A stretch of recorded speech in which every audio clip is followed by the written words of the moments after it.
Okay, here we are in Montpelier, standing in front of the State House, and we're going to bring you a special edition of the Pulse of Brattleboro. We've gone to Montpelier. We're going to talk to some of the representatives and senators up here about some different issues.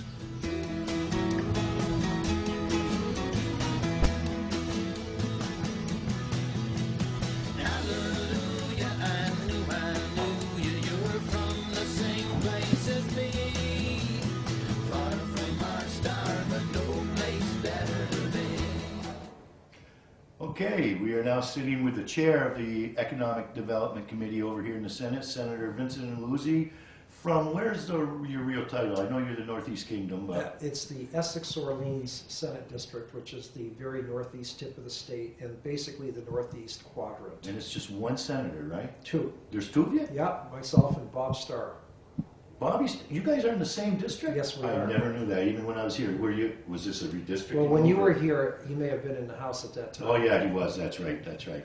Oh, because I always thought you were the only one, and that was one of the reasons why I was kind of surprised to hear about what you were thinking about doing your run for Attorney General, because I was like, man, this guy, he's been up there for so long. I don't know if the people up there would even want you to do that. Well, I've gotten some resistance. You know, I do have a lot of seniority, and they hate to lose me. Well, you have more than that, Senator. As somebody who sat on the House side, and I was new, and it was very impressionable when I first got here, and to be honest, I didn't like it too much when I first got here, but part of that is a jealousy thing, too, because you know how it is. It's a seniority thing. You get a lot of seniority, you have a lot of more clout. You just do. Yeah. You also got to sit on the Committee of Conferences. That's huge. Right. And you were a big player. I got very lucky after a couple years serving that I got to sit on that with a special man, in my opinion, in Representative Bob Wood. Great guy. He was amazing. You know, a little different than me, had a lot different views on things, but was straight shooter, and that's what I liked. And the thing I always admired and liked about you was, you know, you work really hard at what you do. Well, thanks. Yeah. And I respected you because you didn't BS me. You know, I mean, there was times you were a little under my craw, but you know, you were straight too. So I like that though, Thank you know. And being that you've sat here for so long, you know the way it works, and you are pretty good at working both in and out of this building. Well, you have to do that to be successful. So I was going to start with what you're doing in the community, but since I'm heading off into the other thing, why are you thinking about giving that up, Senator, and thinking about running for Attorney General? Well, I was asked last fall by some of the folks that work here. Some folks are disappointed with the incumbent, and I said, okay, well, you can be disappointed, but why me? Why do I come to the forefront in this discussion? And basically, what you said, you know, you've got a lot of experience, you know how government works, and why not take those 32 years of experience and apply it from a different perspective, you know, from the Office of the Attorney General.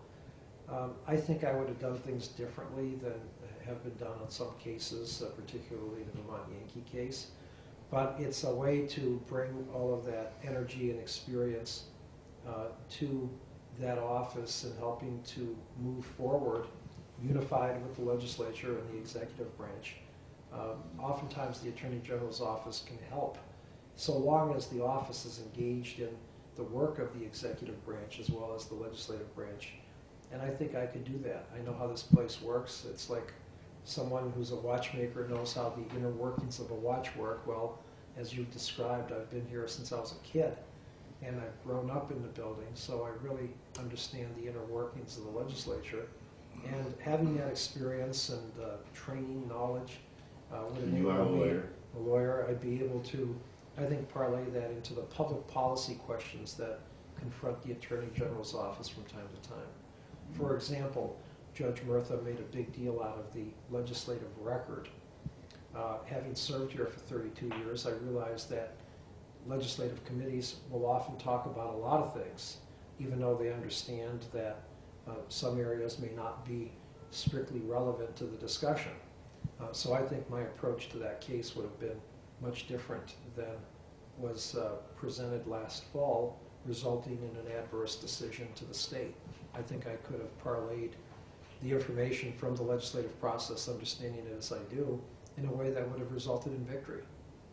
Yeah, well, I think you definitely, yeah, I think that would bring a big plus to that office, knowing how to operate outside of just there. I mean, because, you know, your funding comes from there. I mean, you have very good connections with the people here that you need. Not all the time. Yeah, I mean, you know that. You are kind of separate over there, that's for sure. Sure. But I mean, I just think that when I first heard, I remember a couple years back saying if you ever were going to run for a statewide office, to just let me know. Right. Because that's how much you know, I mean, I don't go home talking about, you know, I actually go home on the radio and say, oh man, that damn senator again, me and him had another battle. But we did a lot of good things too, because one of the things that I really liked was when we were battling for the school money, and you guys had the vehicle that we're going to use for chemotherapy or dialysis machine for the Northeast Kingdom, but we needed some extra money.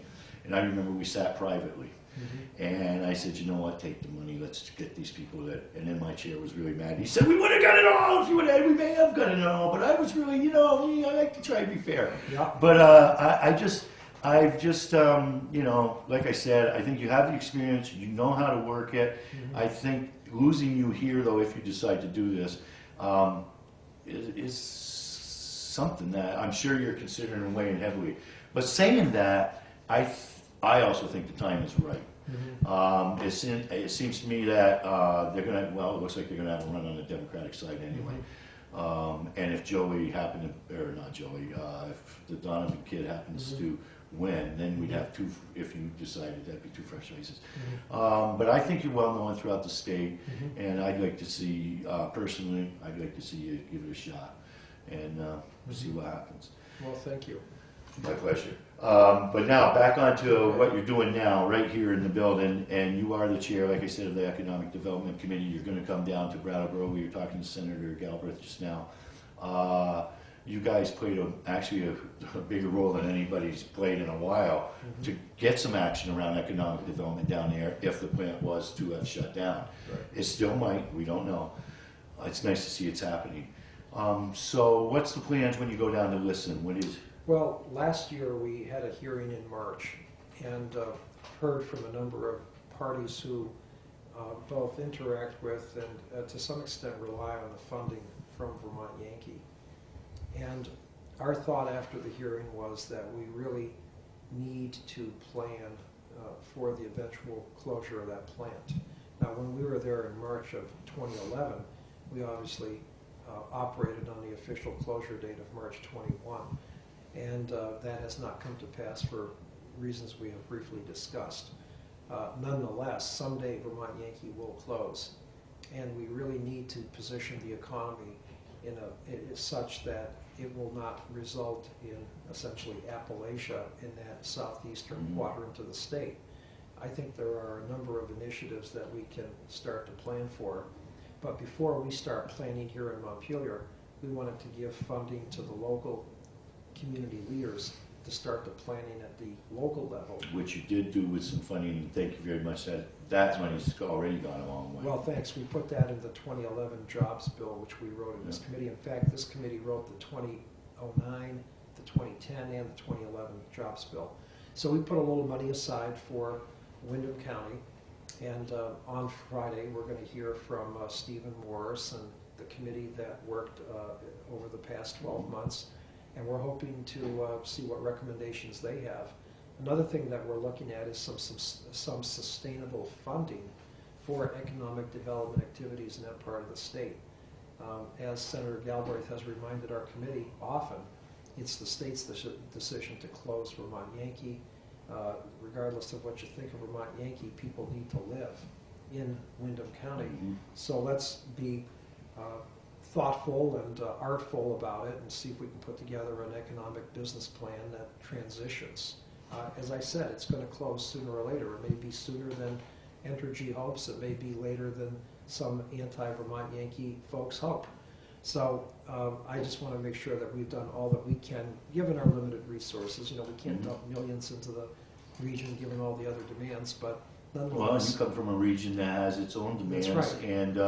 And have gone through this yourself. I mean, the Ethan Allen plant up there was huge. I don't know, what is that doing now, as a matter of fact? Well, Just to Ethan my own Allen had curiosity. 3 plants in the Northeast Kingdom, 2 in Essex County and 1 in Orleans Yeah. County. The one in Island Pond in Essex County closed completely. The one in Beecher Falls, which is the very northeast tip of the state, has substantially curtailed operations down from a high of maybe 200 to 250 employees down to about 35 or 40. But the Orleans plant continues to operate. And I would have to say you played a big role in probably that. That's right. Containing still this committee and yourself. We've worked hard to ensure that Ethan Allen stays here. Now, they have operations in other countries. They're most recently making chairs in Honduras. Yeah, see, that's the problem. And we've done what we can on property taxes, on worker compensation, on energy efficiency for the plant to ensure that Vermont remains a foothold for the company. After all, it's named after Ethan Allen. Famous. And I think that, as much as anything, has played a role in the company staying here. It's headquartered in Connecticut, and it has stockholders from around the country, if not the world. And of course, stockholders want to see return on investment.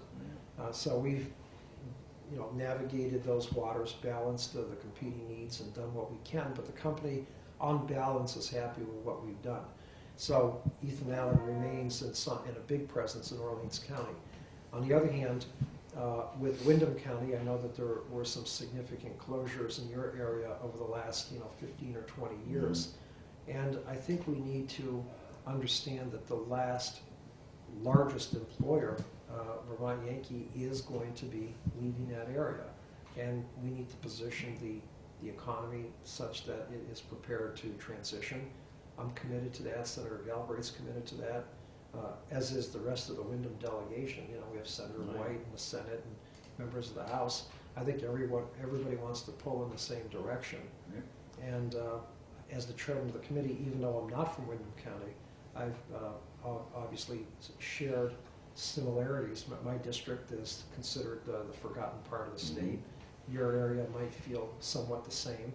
So I know where the folks in Windham County are coming from, and I'm going to make sure that state resources are allocated to the extent we can afford to do so to make sure that we continue to move forward on the economic front. Now, another thing you guys are working on in this committee, and I don't think it's going to be successful. Now, you can correct me if I'm wrong, but and you were a big player in the dams. That's another reason why, we had a Republican governor. You are a Republican, but you stood up really strong because you thought the dams was a good move for the state to buy. I agree with you. Now we have another opportunity with the transmission lines. I know you're a big part of that. How are we doing? Well, just to make clear, Velco is the state's only significant transmission grid. Yep. Every Vermont electric ratepayer relies on that grid. So you talk about a monopoly, it is the only game in town. I pay rent on my poles even. You When pay get your part bill, of- you're paying like 12 cents for pole rent. That's right. Part of your fee, part of your rate includes the cost of transmission. And my position is, when the initial press release first came out that Green Mountain Power was going to buy Central Vermont Public Service, there was not even a footnote mention of Velco. I intuitively knew and later confirmed that controlling Velco is a significant goal of Gas Metro. Gas Metro has a substantial amount of hydroelectric generation capacity, and it's building that capacity. At the present time, the economy is somewhat in the doldrums. We're still struggling. There's a lot of electricity out there right now, but as the economy picks up, which it invariably will in the next 4 to 7 years, there is going to be increased demand for electricity in New England, New York, Long Island, and Gas Metro is positioning itself to be able to sell electricity from Quebec, Labrador, Churchill Falls, that whole region, to southern New England, where the real load or demand is. Yeah, dollars. My concern is that Vermont will become a byway for the cash going north and the electricity going south with no real significant benefit for Vermont. So I intervened in the case pending at the Public Service Board. And one of the things I argued for is that Velco become what's known as a B as in boy corporation, a benefit corporation, which would not only look at corporate profit as the bottom line and the only real driving factor in making decisions, but rather to look at what benefits come to society from the operation of this company. It's a law we passed and became effective in 2011, and I believe that as a benefit corporation, we would take into consideration things like the economy, impact on the environment when you build these relatively large transmission lines and additional transmission lines. Now, another thing a lot of folks know is that Gas Metro also owns Vermont Gas, which provides natural gas to Northwest and Chittenden County. It's going to be moving down to Addison County and then to Rutland County. One of the concerns I have is that the decisions by Gas Metro to expand its service happens in a way that does not further degrade the environment, because clearly Gas Metro has certain rights of way. Many of them were obtained through a very controversial process known as eminent domain. And I want to ensure that we have Vermonters sitting at the boardroom table when these decisions are made, so that it's not all about how much is Gas Metro going to make on this project, but rather what's going to be the benefit and the detriments to Vermonters. And so I've played an active role in that regard. I've been the fly in the ointment, if you will, to some. Legislatively, I proposed legislation to allow the state to acquire an ownership interest in Velco, so that as an owner you can play, you can be a party to those decisions. And as you know from working here as a representative, this legislature is by and large run by the lobbyists. Velco, Green Mountain Power, Central Vermont Public Service on any day have 13 to 14 lobbyists in the building.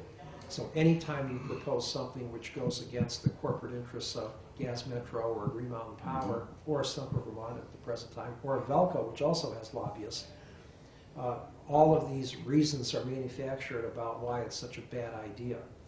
So one of the arguments they threw at us, the lobbyists for these corporations, was that, well, Velco's a risky investment. Why would you want to invest in a company like Velco?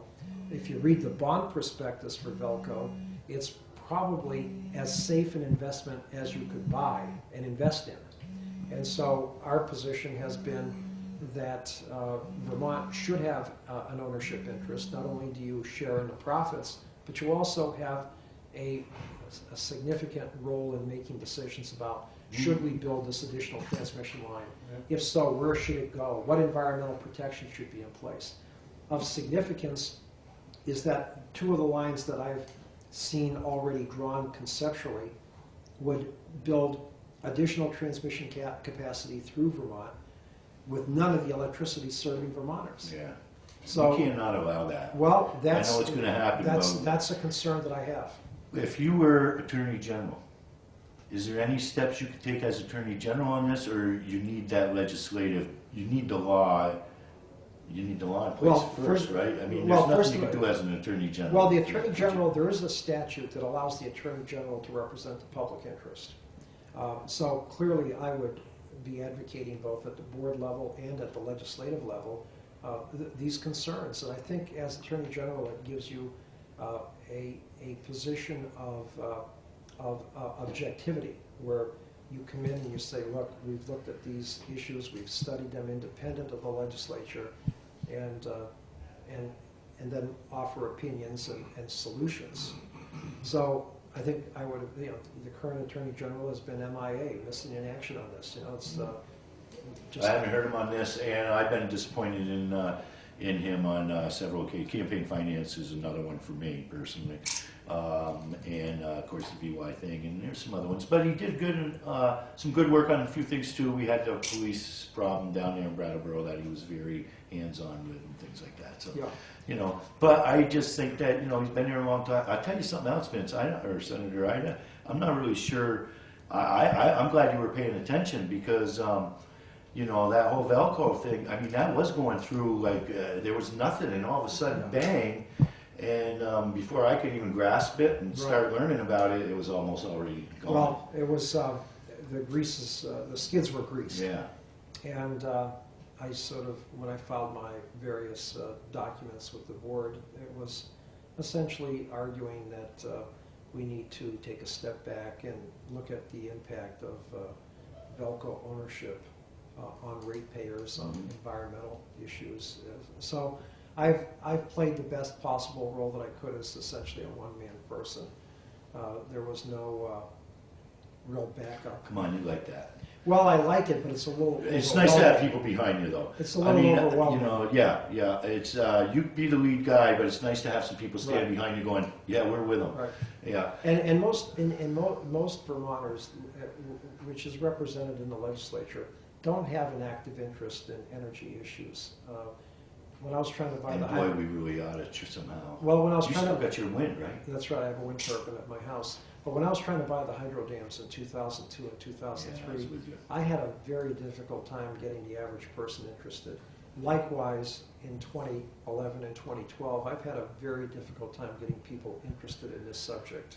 It may be different in Windham County because Yeah, we are a little different down well, you're there. more sensitized to energy issues. Because the dams were huge down there. They were really big down there. Yeah.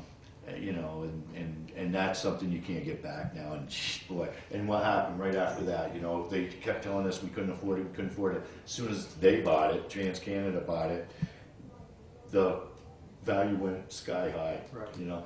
Well, listen. Before we go, a couple minutes maybe. Anything else going on in the committee we ought to hear about? Well, we're going to come down and we're going to honor some folks there, the 2 local radio stations that provided some assistance during Tropical Storm Irene, and also Senator Robert Gannett, with whom I served when I started. Remember, I started. I believe he's in his 90s. He's 94, and I first was elected in 1980, the same night as Ronald Reagan. 80. Now, are you the longest serving member in this I'm not the place? longest serving, but Doyle still beat you? Senator Doyle was ahead of me. He started in 1960. He got elected. 80, 68, right? He got elected in 68 with Dean Davis, and started in January of 69. I was elected. I forget about him sometimes. I was elected in November 1980, same night as Ronald Reagan, and Wow. started in January 1981. At the time I started, I was the youngest state senator in Vermont history at 27. I had just turned 27. My birthday's in September.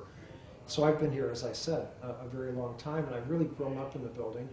And I think, as you can recall from your days here, whether I'm an R or a D, I happen to be both. I get elected as a I Republican always said and you a should be an Democrat. independent. And matter of fact, when we talked, I says, geez, you ought to talk about running as an independent. But you know, where you representing stuff, the R is good, and you're totally an Well, my independent area is more type of independent person. than anything else. Yeah, and they know you.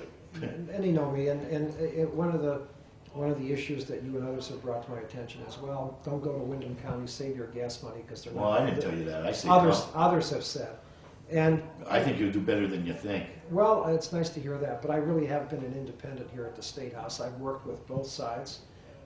Here I am, chairman of a fairly significant committee I'm an RD, actually. For a long time, and we're chair of the institutions Right. committee for a long time. That's right. Um, And I've played it, down the middle. Yeah. I called them as I see them. I'm not bound by any philosophy, clearly not any of the philosophy you hear about in Washington. But it's been a pleasure. I've met some of the greatest people in Vermont. I've learned Well, you from work them. with an awful lot of people too, really. So I'm looking forward to spending Friday in Brattleboro. Then we're going to Wilmington. We're going to tour Tri Park because of the damage there from the storm, and look forward to seeing you there. Yeah, well, hopefully I'll make it. Depends on my work schedule. Listen, thanks for your time. Thank you Senator. very much, We Darrell. appreciate it. And keep up Welcome the good back. work. Welcome back to the State House. Great being here.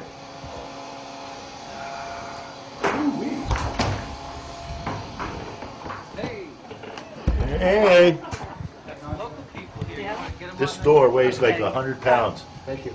Just keep going. I'll hold the door since I got it. I almost asked you if Darrell was here still. You are still hanging out up there. I was just kind of visiting. Good. Good.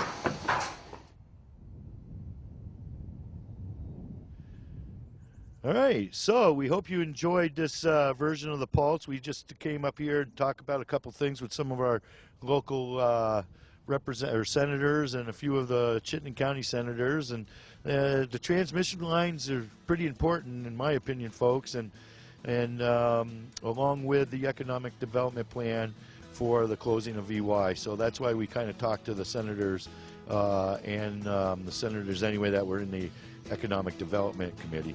And stay tuned. We hope to come back to Montpelier again with another special edition of The Pulse and bring you up to date on some more issues. Thank you.